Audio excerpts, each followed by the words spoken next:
Hello my dear student. मैं सोनू श्रीवास्तव हम सबके यूट्यूब चैनल केमिस्ट्री टॉक्स पे आप सभी का स्वागत करता हूँ। आज से हम क्लास 10th का केमिस्ट्री की हम लोग डिटेल स्टडी करेंगे।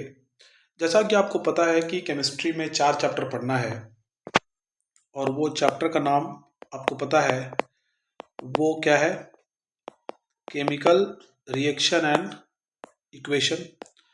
जो दूसरी चैप्टर है उसका नाम है एसिड बेस एंड सॉल्ट।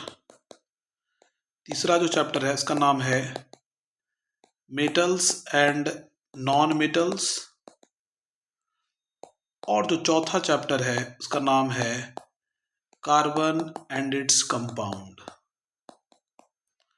हम इस चारों चैप्टर का बहुत ही डिटेल्ड एक्सप्लेनेशन करने वाले हैं।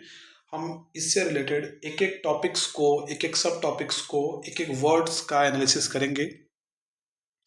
तो आज से मेरा ये सफ़र शुरुआत होता है। आप मेरे साथ बने रहें और आप इस चारों चैप्टर को आप अच्छी तरीके से पढ़ें। आज जो मैं चैप्टर स्टार्ट करने वाला हूँ उसका नाम है केमिकल रिएक्शन एंड इक्वेशन। तो आइए स्टार्ट करते हैं chemical reaction and equation. Sir, सबसे पहले हम चैप्टर्स का जो नाम है केमिकल रिएक्शन एंड इक्वेशन, हम इसको आपके सामने डिफाइन करने की कोशिश करते हैं कि what is chemical reaction. Chemical reaction का मतलब क्या होता है? तो देखिए, इसका मतलब बड़ा साफ है कि the process in which new substance the process in which new substance with new properties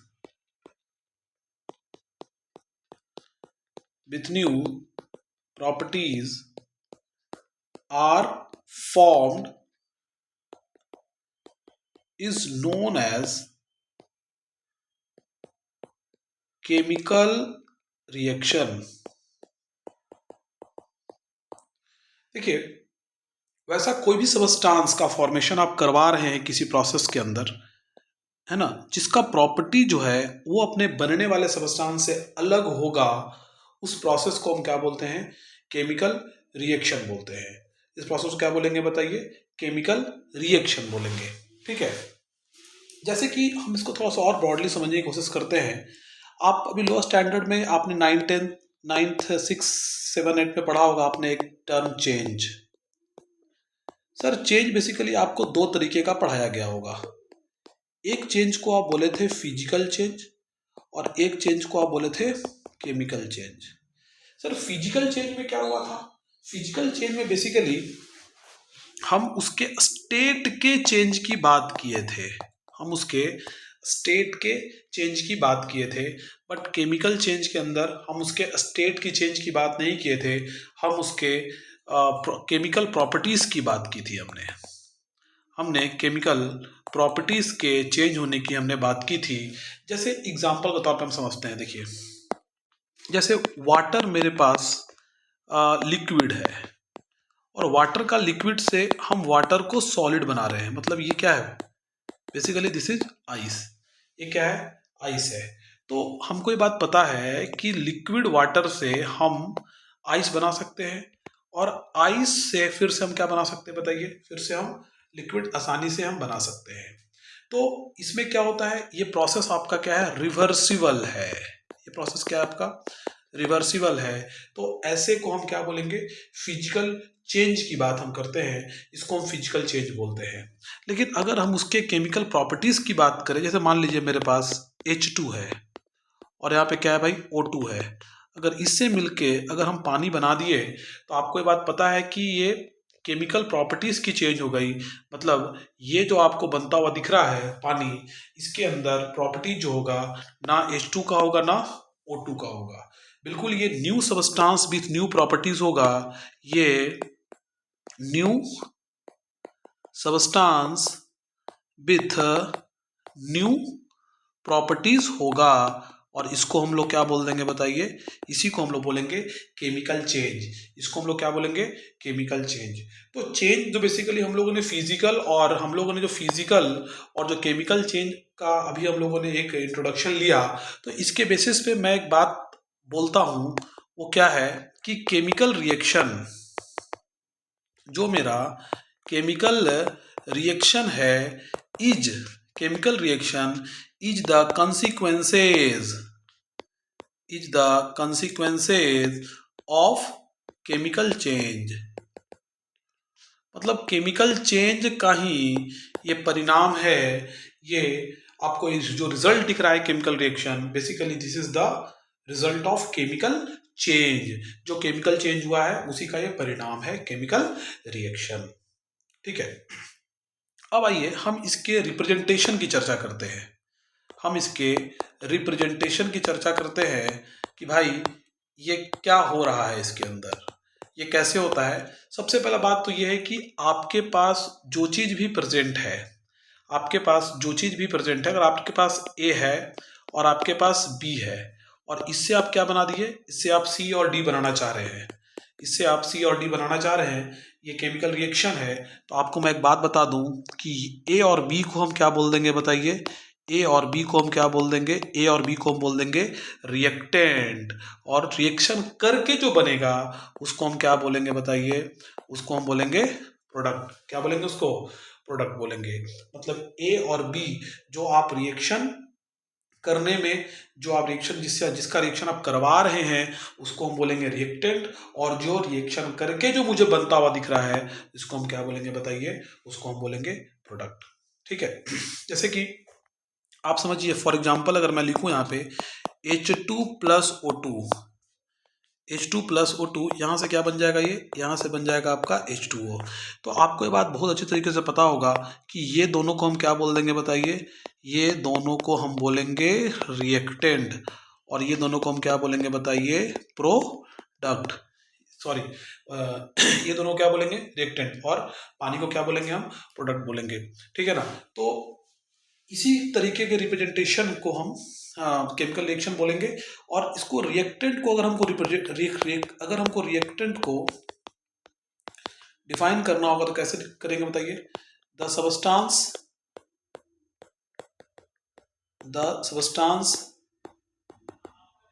which takes part in chemical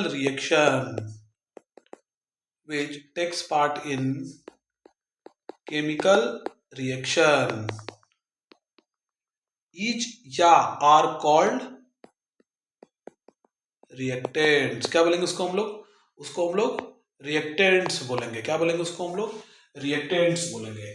ठीक है ना। वैसा सभी केमिकल स्पीसीज, वैसा सब सबस्टांस जो रिएक्शन में पार्टिसिपेट कर रहा है उसको हम क्या बोलेंगे, उसको हम लोग रिएक्टेंट बोलेंगे। ठीक है, अब आ जाइए, हम प्रोडक्ट की बात कर रहे हैं, तो the substance which is formed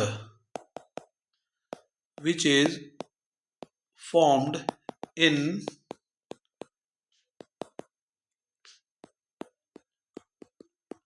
chemical reaction, the substance which is formed in chemical reaction is called product। क्या बोलते हैं उसको बताइए, उसको हम लोग क्या बोलते हैं, उसको हम लोग प्रोडक्ट बोलते हैं। मतलब ऐसा जो नया सबस्टांस है जो केमिकल रिएक्शन में बन रहा है उसको हम क्या बोलेंगे बताइए, they are known as product. उसको हम लोग क्या बोलेंगे बताइए, उसको हम लोग बोलेंगे प्रोडक्ट। समझ में आ रहा बात। तो बस दो बातें हम लोग देखेंगे यहाँ पे कि भाई वैसा सबस्टांस जो रिएक्शन में पार्टिसिपेट हो रहा है उसको हम लोग क्या बोलेंगे, रिएक्टेंट बोलेंगे। और उस रिएक्टेंट के केमिकल रिएक्शन होने के वजह से जो प्रोडक्ट का फॉर्मेशन होता है ना, ये पूरी तरीके से केमिकल रिएक्शन को क्या कर रहा है, कंप्लीट कर रहा है। मतलब जो आपके पास है वो रिएक्टेंट, और जो बन रहा है वो प्रोडक्ट। बस बात खत्म हो गई यहाँ पे। ठीक है, आइए आगे की हम बात करते हैं यहाँ पे, और हम चर्चा करते हैं आपके साथ एक अगला जो टर्म है सर, उसको हम लोग बोलते हैं mechanism of chemical reaction, RXN को हम रिएक्शन लिखते हैं शॉर्ट फॉर्म में। देखिए इसमें क्या हो रहा होगा, बात को समझते हैं। पहला जो इसमें बेसिकली मैकेनिज्म का मतलब क्या होता है सर, मैकेनिज्म का मतलब होता है पाथवे, कि भाई कोई भी केमिकल रिएक्शन बेसिकली होता कैसे है, या केमिकल रिएक्शन होने के पीछे का जो मैकेनिज्म है, जो पाथवे है, उसको थोड़ा बताइए। तो देखिए इसमें दो बात हम लोग को ध्यान में रखना है। एक बात तो हम ध्यान में ये रखेंगे कि इस केमिकल रिएक्शन के अंदर दो चीजें आपको बिल्कुल होती हुई दिखेंगी। एक जो है आपका वो क्या है, एक जो है वो है आपका breaking of old bonds and formation of new bonds, और दूसरा क्या है बताइए,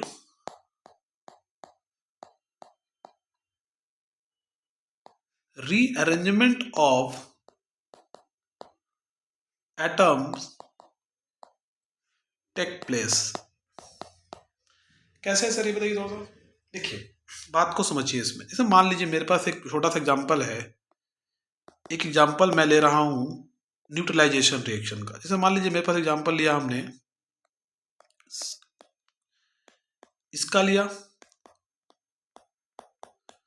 इसका लिया, और यहां से क्या बन गया बताइए, यहां से बना ये NaCl प्लस क्या बना यहाँ पे वाटर। एक बात बड़ा क्लियर है सर कि ये दोनों को हमने क्या बोला, बोथ आर कंसिडर्ड एज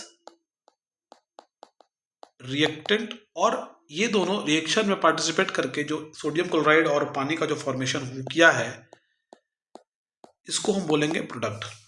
ठीक है, अब देखिए इसमें क्या हुआ, मैकेनिज्म कैसे जो मैंने लिखा आपको यहाँ पे, basically breaking of old bonds and formation of new bonds and rearrangement of atom takes place. इसका मतलब क्या है, देखिए एच के साथ कौन है, Cl है, यहाँ पे सोडियम के साथ कौन है, हाइड्रोक्साइड है। ठीक है, ये बॉन्ड को आप तोड़ दीजिए। जब ये बॉन्ड को आपने तोड़ा तो HCl Na और OH आपको एक साथ दिख रहा है। यहां के बाद क्या हुआ कि आपको NaCl को एक साथ कर लिया गया, और यहां पे दूसरी चीज, यहां पे NaCl कर लिया गया, और यहां पे किसको कर लिया गया बताइए, यहां पे इसको कर लिया गया। मतलब यहां पे ऐसा हुआ कि ये और ये एक तरफ से हो गया, मतलब यहां से जो बॉन्ड बनेगा वो अब की बार NaCl बनेगा प्लस H और OH का बनेगा। मतलब आप एक बात बताइए मुझे कि यहाँ पे ये पहले H के साथ कौन था, Cl था, अभी H के साथ कौन है, OH है। यहाँ पे Cl के साथ कौन था, H था, यहाँ पे Cl के साथ कौन है, Na है। तो मेरे भाई यहाँ पे क्या हुआ होगा कि ये नए पुरानी वाली बॉन्ड टूटी, बोलो हाँ है ना, पुरानी वाली बॉन्ड टूटी और नई वाली बॉन्ड का फॉर्मेशन हुआ। और जब ये चीजें होंगी तो यहाँ पे क्या हो जाएगा बताओ, rearrangement of atoms take place. यहां पे क्या होगा, rearrangement of atom takes place होगा। ठीक है, जैसे मान लीजिए यहाँ पे हमने बहुत सा और एग्जांपल हम ले सकते हैं यहाँ पे, देखिए, और ये जरूरी नहीं है कि बॉन्ड टूटे ही जो बिल्कुल अकेला होगा। जैसे C+O2 यहां से क्या बन गया बताइए, ये CO2 बना। तो यहाँ पे इसमें तो ये तो खुद अकेला है, ये तो खुद क्या है, अकेला है, इसमें तो कोई बॉन्ड बनने की रिक्वायरमेंट है ही नहीं, है ना, या बॉन्ड टूटने की भी रिक्वायरमेंट नहीं है। तो देखिए यहाँ पे क्या हुआ, डायरेक्टली दोनों कंबाइन करके CO2 का फॉर्मेशन कर लिया, मतलब ये दोनों क्या हो गए, रिएक्टेंट, और ये क्या हो गए बताइए, ये हो गए हमारे प्रोडक्ट। ठीक है, ये क्या हो गए, रिएक्टेंट, ये क्या हो गए, प्रोडक्ट हो गए। ठीक है, समझ में आ रहा बात। अब आइए हम आगे की चर्चा बढ़ाते हुए हम इसमें एक बड़ा इंपॉर्टेंट पॉइंट पे चर्चा करते हैं अब, जिसका नाम है कैरेक्टरिस्टिक्स ऑफ केमिकल रिएक्शन।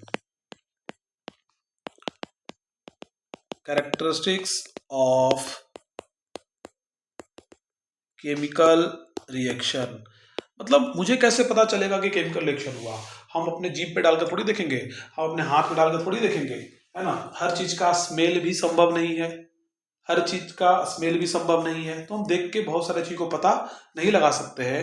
उसके लिए जो सबसे पहला चीज हम देखेंगे वो हम क्या देखेंगे बताइए, evolution of gas. Basically there are 5 characteristics. वो बताइए पहला क्या है, इवोल्यूशन ऑफ गैस। दूसरा क्या है, formation of precipitate, formation of precipitate. जो तीसरा है, वो क्या है बताइए, चेंज इन कलर। क्या है बताइए, चेंज इन कलर। और जो चौथा है वो क्या है बताइए, change in temperature, change in temperature. और जो पांचवा है वो क्या है बताइए, चेंज इन स्टेट। मतलब अगर आपको ये पांच में से, अगर आपको ये पांच में से, अगर आपको ये पांच में से दो मिल जाए, एक मिल जाए या कोई भी मिल जाए, तो हम ये बात कह सकते हैं कि उसके अंदर रिएक्शन हुआ है। क्या हुआ उसके अंदर, उसके अंदर रिएक्शन हुआ है। ठीक है, तो आइए सबसे पहले हम बात कर रहे हैं सर, इसका नाम है evolution of gas. Evolution of gas, देखिए इवोल्यूशन ऑफ गैस में क्या है मैं समझाने का प्रयास करता हूं आपको। जैसे मान लीजिए मेरे पास कोई एक बीकर है, इस बीकर में कुछ चीजें डाली हुई है, हम कुछ डालते हैं यहाँ पे, ठीक है, हमने डाल दिया। और कुछ समय के बाद मुझे यहां से क्या निकलता हुआ दिखा, मुझे यहां से गैस ऊपर जाता हुआ हमको दिखा। तो जब गैस ये ऊपर निकलेगा तो हम क्या बोलेंगे, रिएक्शन हुआ। क्या बोलेंगे वहां पे भाई, रिएक्शन वहां पे हुआ। सर कैसे, जैसे मान लीजिए मेरे पास इसके अंदर जिंक क्लोराइड है। क्या है इसके अंदर बताइए, इसके अंदर क्या है बताइए, इसके अंदर जिंक क्लोराइड है। ठीक है, जिंक क्लोराइड नहीं लेते यहाँ पे, इसमें हम ले लेते हैं, इसमें हम ले लेते हैं HCl।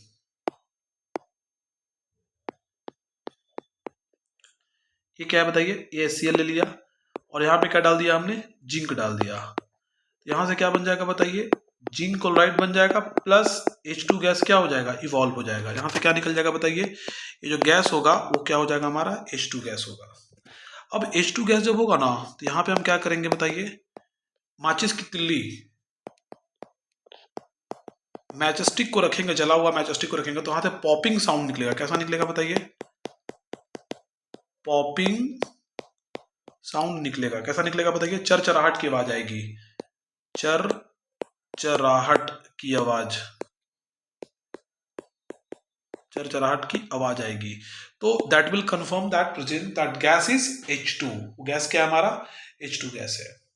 समझ में आ रहा बात। तो हम लोगों को अगर किसी प्रकार को कोई गैस निकलता हुआ दिख रहा है और उस गैस को अगर हम यहाँ पे कंफर्म कर पा रहे हैं, तो हम बोलेंगे वहां पे क्या हुआ है, रिएक्शन हुआ है। ठीक है, अगला जो मैं देखने वाला हूं यहाँ पे, जो मेरा नेक्स्ट जो होने वाला है वो है फॉर्मेशन ऑफ प्रेसिपिटेट। वो है क्या, फॉर्मेशन ऑफ प्रेसिपिटेट। इसको प्रेसिपिटेट को हम PPT लिखते हैं शॉर्ट फॉर्म में। ठीक है, देखिए जैसे बात समझिए, मेरे पास एक बीकर ए है और इसके अंदर हमने क्या डाला है, मेरे पास कोई ये सबस्टांस है, बी सबस्टांस यहाँ रखा हुआ है, इसको आप इसके अंदर पुट कर दिए। पुट करने के बाद क्या हुआ कि कुछ देर के बाद जो रिएक्शंस के अंदर आपको मुझे जो दिख रहा है, जो फाइनली प्रोडक्ट जो मुझे दिख रहा है यहाँ पे, इस तरीके से मुझे यहाँ पे इनसॉल्युबल प्रोडक्ट बनता हुआ यहाँ पे दिखेगा। क्या दिखेगा बताइए, यहाँ पे वो इनसॉल्युबल प्रोडक्ट मुझे बनता हुआ दिखेगा। इसी को हम क्या बोलते हैं, इसी को हम बोलते हैं PPT। क्या बोलते हैं इसको हम लोग, PPT बोलते हैं, प्रेसिपिटेट बोलते हैं। और ऐसे रिएक्शंस को हम क्या बोलते हैं, प्रेसिपिटेशन रिएक्शन बोलते हैं। ठीक है, देखो इसके बारे में कुछ लिखने की मैं कोशिश कर रहा हूं, देखिए आपके सामने, एनी रिएक्शन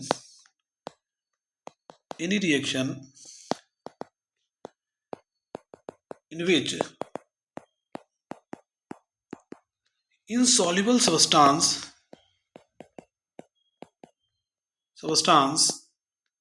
insoluble substance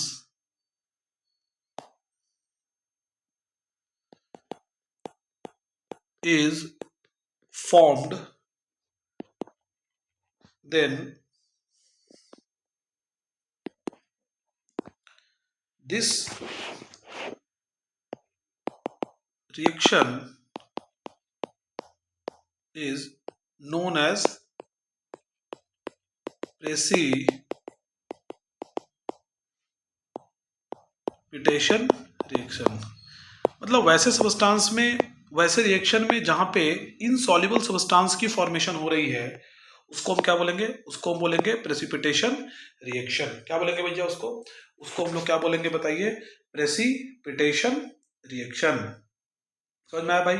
इसमें किसी को दिक्कत है? इसमें अगर एग्जांपल्स की अगर मैं बात करूं आपके साथ, इसमें अगर मैं एग्जांपल्स की बात करूं तो मैं आराम से कुछ भी सोच सकता हूं। जैसे मान लीजिए कि मेरे पास कोई सल्फ्यूरिक एसिड है, ठीक है सर। सल्फ्यूरिक एसिड को मैं रिएक्शन करा दिया बेरियम क्लोराइड के साथ। अगर हम यहाँ रिएक्शन करवाएंगे तो यहाँ से क्या बनेगा बताइए? BaSO4 बन जाएगा, प्लस यहाँ से क्या बन जाएगा बताइए? HCl गैस इवॉल्व हो जाएगा। तो जो आपको ये जो BaSO4 जो दिख रहा है, ये बेसिकली प्रेसिपिटेट है। ये क्या है बताइए? प्रेसिपिटेट है। और ये वाइट कलर इनसॉल्युबल प्रोडक्ट होगा। क्या होगा बताइए? वाइट कलर इनसॉल्युबल प्रोडक्ट होगा, है ना। और प्रेसिपिटेट का जो सिंबल होता है वो इस तरीके से होता है। वो इस तरीके से, अगर आपको कभी इस तरीके से आपको लिखा हुआ कभी मिलेगा तो आप आराम से समझ जाइएगा कि वहां पे वो प्रेसिपिटेट की बात कर रहा है। ऐसे रिएक्शंस को आप क्या बोल देंगे बताइए? ऐसे रिएक्शंस को आप बोल देंगे कि ये प्रेसिपिटेशन रिएक्शन है। ठीक है, हमने क्या लिया? नॉर्मली ये लिया और हमने एक सॉल्ट लिया बेरियम क्लोराइड का, इसके साथ रिएक्शन करवाया तो क्या बन गया हमारा? BaSO4। और यहाँ पे नीचे साइन दिया रहेगा, मतलब कि ये प्रेसिपिटेट बन रहा है, इनसॉल्युबल प्रोडक्ट का फॉर्मेशन हो रहा है। इसको हमने क्या बोल दिया बताइए? इसको हमने बोला प्रेसिपिटेशन रिएक्शन। और इस प्रोसेस को प्रेसिपिटेशन रिएक्शन बोलेंगे और इसको हम लोग क्या बोलेंगे? प्रेसिपिटेट बोलेंगे। ठीक है, इसमें अगर हम चाहें तो एक एग्जाम्पल के तौर पे मैं और ले सकता हूँ। आप ले लीजिए, एक एग्जाम्पल और भी है मेरे पास। वह ऐसे मान लीजिए पोटाशियम आयोडाइड ले लीजिए और लीड नाइट्रेट ले लीजिए, लीड नाइट्रेट को ले लीजिए। यहां से आपने EB सॉल्ट लिया, इसको भी लेंगे। यहां से क्या बन जाएगा बताइए? PbI2 का फॉर्मेशन हो जाएगा, PbI2 का फॉर्मेशन हो जाएगा और पोटाशियम नाइट्रेट का फॉर्मेशन हो जाएगा। तो ये जो आपको ये जो PbI2 दिख रहा है, ये PbI2 क्या हो जाएगा बताइए? ये प्रेसिपिटेट हो जाएगा। ये क्या हो जाएगा बताइए? ये प्रेसिपिटेट हो जाएगा। और इसका जो कलर होगा, ये कलर कैसा होगा? इसका जो कलर होगा वो कलर इसमें येलो होगा। कैसा कलर होगा बताइए? इसका येलो कलर प्रेसिपिटेट का फॉर्मेशन होगा। तो ये येलो कलर का जो फॉर्मेशन है, ये बता रहा है कि ये क्या है बताइए? ये PPT है। और ऐसे रिएक्शन को हम क्या बोलेंगे? ऐसे रिएक्शन को हम बोलेंगे कि ये क्या है? प्रेसिपिटेशन रिएक्शन है। ठीक है, आइए हम थर्ड की बात करते हैं। यहाँ पे देखिए, थर्ड में पहला जो हमारा था वो इवोल्यूशन ऑफ गैस हो गया, फॉर्मेशन ऑफ प्रेसिपिटेट हो गया। अब आइए हम चेंज इन कलर की बात करते हैं। अब हम चेंज इन कलर की बात कर रहे हैं।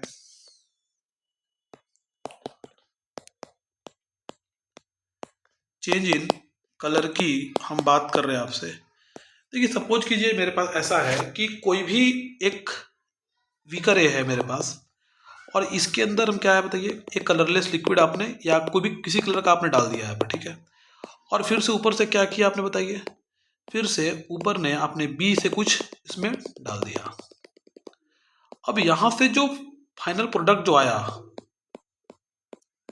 जो मुझे फाइनल प्रोडक्ट मुझे बनता हुआ दिखा, सपोज कीजिए इसकी कलर ब्लू हो गई। सॉरी, इसकी कलर क्या हो गई बताइए? इसकी कलर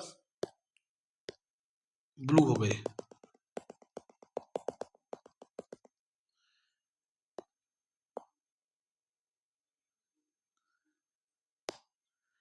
इसकी कलर क्या आ जाएगी बताइए? इसकी कलर क्या आ गई? ब्लू हो गई। तो जब इसकी कलर ब्लू हो जाएगी तो यहाँ पे क्या कर सकते हैं आप? You will say very simple language कि सर कलर चेंज, यहाँ पे क्या हुआ है? कलर चेंज हुआ है। और जब कलर चेंज होगा तो हम क्या बोल देंगे बताइए? जब कलर चेंज होगा तो हम कह देंगे कि वहां पे सर केमिकल रिएक्शन हुआ है। जैसे मान लीजिए फॉर एग्जांपल अगर मैं बात करूँ यहाँ पे कि मेरे पास सर साइट्रिक एसिड है। साइट्रिक एसिड को आप समझते होंगे, साइट्रिक एसिड बेसिकली लेमन में पाया जाने वाला एक एसिड है ना। इसके बारे में हम लोग चैप्टर नंबर 4 में डिस्कस करेंगे। आप देखिए यहाँ पे पोटाशियम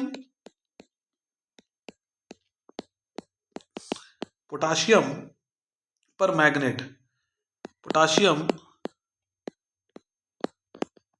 पोटाशियम पर मैग्नेट सॉल्यूशन जो बेसिकली कौन से कलर का होता है बताइए, इसका कलर क्या होगा बताइए, इसका कलर होता है पर्पल। कौन से कलर का होगा ये, पर्पल कलर का होगा। कौन से कलर का होगा ये, पर्पल कलर का होगा, ठीक है ना। आप अगर इस साइट्रिक एसिड को इस पोटाशियम पर मैग्नेट सॉल्यूशन में अगर आप डालते हैं तो ये पर्पल से क्या बन जाएगा, पर्पल से क्या बन जाएगा बताइए, पर्पल से कलरलेस हो जाएगा। मतलब यहाँ पर भी क्या हुआ, आपको चेंज इन कलर हुआ। और जब चेंज इन कलर होगा तो आप बोलेंगे कि भाई यहाँ पे रिएक्शंस हुआ है, यहाँ पे क्या हुआ है, रिएक्शन प्रोसीड किया है, ठीक है। आइए जो फोर्थ नंबर की जो मैं बात करना चाह रहा हूँ आपसे, फोर्थ कैरेक्टरिस्टिक्स की जो मैं बात करूंगा सर, वो होगा चेंज इन स्टेट। देखिए स्टेट का केमिस्ट्री में मेरा मतलब है तीन ही से बेसिकली, सॉलिड, लिक्विड और गैस, ठीक है। अब ऐसा नहीं है कि सिर्फ आप वाटर जो आपका लिक्विड फॉर्म में है, इसको आप क्या कर दीजिए, इसको आप स्टेम के फॉर्म में कन्वर्ट कर, जो गैस फॉर्म में है, तो ये केमिकल रिएक्शन नहीं होगा। This is not a chemical reaction, this is a physical change. ये क्या है बताइए, ये क्या है आपका, ये आपका फिजिकल चेंज है सर। ये यहाँ पे किसी प्रकार का कोई भी रिएक्शन नहीं हुआ है, इस बात का बिल्कुल ध्यान रखेंगे। ये गैस को फिर से आप लिक्विड में कन्वर्ट कर सकते हैं, ये रिवर्सिबल है, ये रिवर्सिबल है। लेकिन कहीं कहीं पे हमें इसको और ध्यान देना पड़ेगा। जैसे कि अगर आप बताइए, आप समझिए इस तरीके से कि अगर मेरे पास कैंडल का अगर हम कंबशन कराते हैं, कंबशन का मतलब क्या होता है, जलाना। इसको जलाएंगे तो बेसिकली कौन सा स्टेट में होता है भाई, ये आपका होता है सॉलिड स्टेट में। और जब इसका आप कंबशन कराएंगे तो ये गैस प्लस लिक्विड स्टेट में क्या हो जाएगा, ये कन्वर्ट कर जाएगा। ये गैस प्लस लिक्विड स्टेट में क्या हो जाएगा, कन्वर्ट कर जाएगा। और जब लिक्विड और गैस में कन्वर्ट करेगा तो हम क्या बोलेंगे, इसमें केमिकल रिएक्शन हुआ है। क्या हुआ है, chemical reaction, yes, chemical reaction हुआ है। बट इस केस में केमिकल रिएक्शन नहीं हुआ है, यहाँ पे केमिकल रिएक्शन हुआ है क्योंकि इसके साथ साथ और भी कुछ प्रोडक्ट का फॉर्मेशन होगा। क्यों, कैसे होगा, कैसे पता कि देखिए यहाँ पे ये बेसिकली कैंडल जो होता है ना, कैंडल जो होता है सर वो होता है हाइड्रोकार्बन। और हाइड्रोकार्बन का जब आप रिएक्शन करवाते हैं, यहाँ से क्या बनता है बताइए, CO2 प्लस वाटर प्लस क्या बनेगा बताइए, यहाँ से एनर्जी निकलेगा। ये तो सबको पता है कि ये किस फॉर्म में था, ये सर सॉलिड फॉर्म में था। लेकिन ये गैसियस फॉर्म में, ये भी गैसियस फॉर्म में है। लेकिन सॉलिड से गैस बना है और कुछ कुछ वो लिक्विड नीचे हो जाएगा। जैसे मान लीजिए ये मेरे पास इस तरीके से है ना, यहाँ पे जब जलेगा तो जलने के बाद क्या हो जाएगा, वो इस तरीके से आपको सरफेस पे पड़ा हुआ दिखेगा। तो ये क्या है, ये तो सॉलिड फॉर्म में है ना। ये क्या हो जाएगा बताइए, लिक्विड फॉर्म में हो जाएगा। और लिक्विड से फिर किस में आ गया बताइए, ये लिक्विड से किस में आ गया बताइए, सॉलिड फॉर्म में आ जाएगा, जो कि जम जाएगा। ये जो मोमबत्ती होगा हमारा, और ये होगा क्या, CO2 गैस और H2O गैस क्या हो जाएगा, इवॉल्व हो जाएगा। जो कहाँ चला जाएगा, एटमॉस्फेयर में चला जाएगा। और साथ ही क्या हो जाएगा, हमको एनर्जी मिलेगा किस फॉर्म में, हीट फॉर्म में और लाइट के फॉर्म में। मतलब हीट एनर्जी और लाइट एनर्जी के फॉर्म में मुझे क्या मिलेगा, मुझे एनर्जी मिलेगा, ठीक है। तो सिर्फ हम यहाँ पे स्टेट को देख करके बात नहीं कहेंगे, स्टेट के साथ कुछ और भी यहाँ पे होना जरूरी है, ठीक है। आइए जो अगला है सर, उसको हम लोग बोलते हैं चेंज इन टेम्परेचर।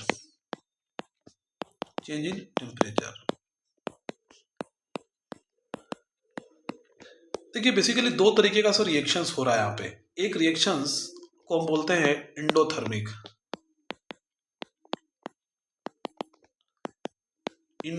रिएक्शन, है ना। इसका मतलब क्या हुआ, इसका मतलब ये हुआ कि ऐसा रिएक्शन जिसको होने के लिए the reaction in which heat या टेम्परेचर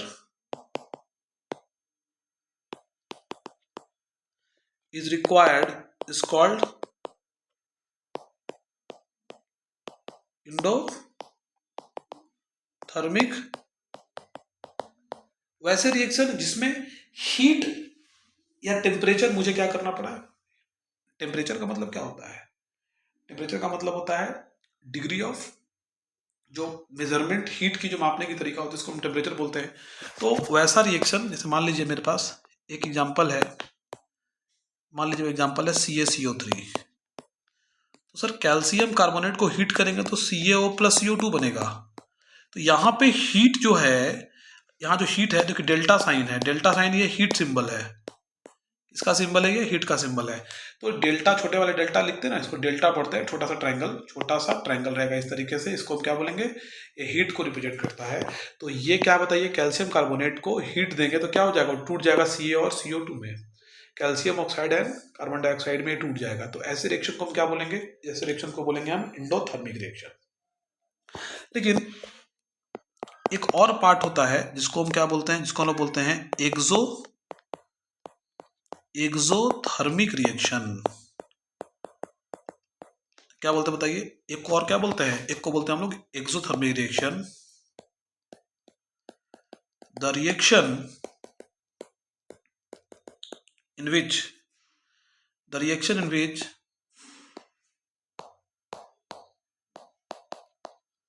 heat is evolved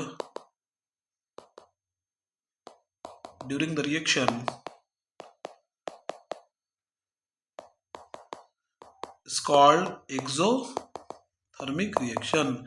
मतलब वैसे जहां पे क्या होगा बताइए, वैसे रिएक्शन जहां पे हीट निकल रहा है, जहां पे हीट निकल रहा है रिएक्शंस के समय में, उसको हम क्या बोलते हैं बताइए, उसको हम बोलते हैं एक्सोथर्मिक रिएक्शन। जैसे मान लीजिए, देखिए जैसे फॉर एग्जांपल क्या है मेरे पास, CaO है, इसको कहाँ डाल दिया आपने, पानी में डाल दिया, क्या बनेगा बताइए, CaOH का होल 2 प्लस, इसमें आपको एनर्जी देखने को मिलता है।